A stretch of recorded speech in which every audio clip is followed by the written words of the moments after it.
Hello, and for those of us who are Regiments fans, today is an exciting day. Soundwolf, the developer of Regiments, shared his roadmap for the upcoming year on Regiments. We're now a few months out from actual release of the game.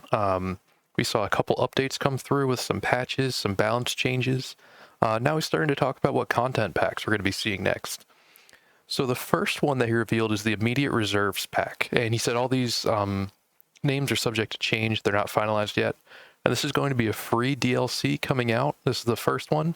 We're going to get some new UK units, be able to use the UK in skirmish, and some other new units for the other nations as well. There's also going to be a new operation, which is great, and some new maps as well. I'm not as much of a skirmish player, but if those new maps find their way into operations, that's going to be exciting as well. The first paid DLC is going to be the Northern Group of Forces, and this is going to be focused on the UK, Netherlands, and Poland. We'll have a full UK roster, so more British units. Love the light tanks that the British have already in-game, like the Scorpion, Scimitar, and their heavy Challenger tank is one of the best in the game. We'll also get the Dutch, and the Dutch are interesting. I'll be curious to see how they're differentiated from the West Germans in-game. They use a lot of West German equipment, especially the tanks, with a Dutch variant on the Leopard. But they do have some of their own indigenous APCs that will be interesting to see. And the exciting one, at least for me here, is Poland. If you look at where Poland's forces were set up in this time period, some of the main things in the Polish army were their air and naval assault divisions. It's speculated that the plan was for the Poles to invade primarily Denmark, so they were prepared with an air assault division and a naval assault division ready to go, as well as a few Category A armored divisions. During this time, the Warsaw Pact and Soviets had their divisions in A, B, and C categories, depending on how ready they were and professionalized. And the Poles had a pretty sizable contingent of forces ready to go. And that'll fit nicely with the heliborne and motorized infantry if we look at it from the air assault perspective, with Polish air assault divisions coming across West Germany. And then the next one is the Central Group of Forces.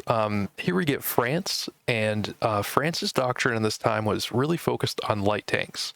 So if you like the British and Belgian Scorpion and Scimitars, there's going to be a nice middle ground between that and the main battle tanks we see elsewhere in regiments, with some of the French tanks like the AMX-30 and variants of that, lighter armored than a lot of other main battle tanks, has a good gun and fast. Canada is also going to be featured here. Canada has a mixture of European, mainly West German Leopard tanks, some American equipment as well, some British equipment in the Canadian inventory. So there'll be an interesting one to watch, see what units are included in the game. And I'm curious about Czechoslovakia, because if we look at toward the end of the Cold War period, the Czechoslovakian army never really recovered from the uprising that they had in the 60s. Never built back up to strength, didn't really gain a lot of trust with the Soviets, so they weren't really built up as much as some of the other Warsaw Pact countries.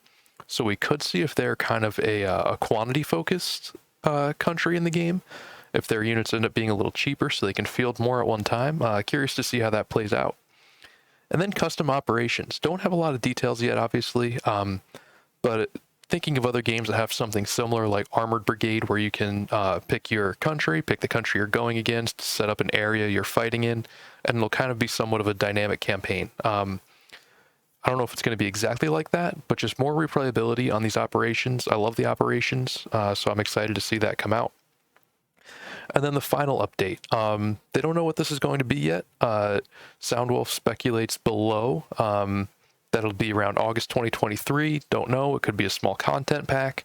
Could be a new DLC for a completely different front. I'd love to see another front. Central Europe is really the core of the Cold War, but there are a lot of interesting places to go.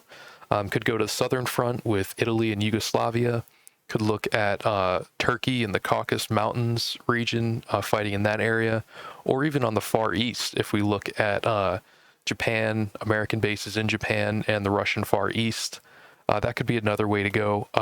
Don't know where it's going yet, but I'll definitely keep my eyes open for it. And down below, this last graphic, he details a few more potential additions. These are all potential still, nothing is confirmed. New skirmish modes, he says a dedicated defense mode, If you've played the mobile defense mode, that's cool, but it's not a traditional defensive mode. An attack that uses the node networks from the operation, so it feels more like you're in an operation.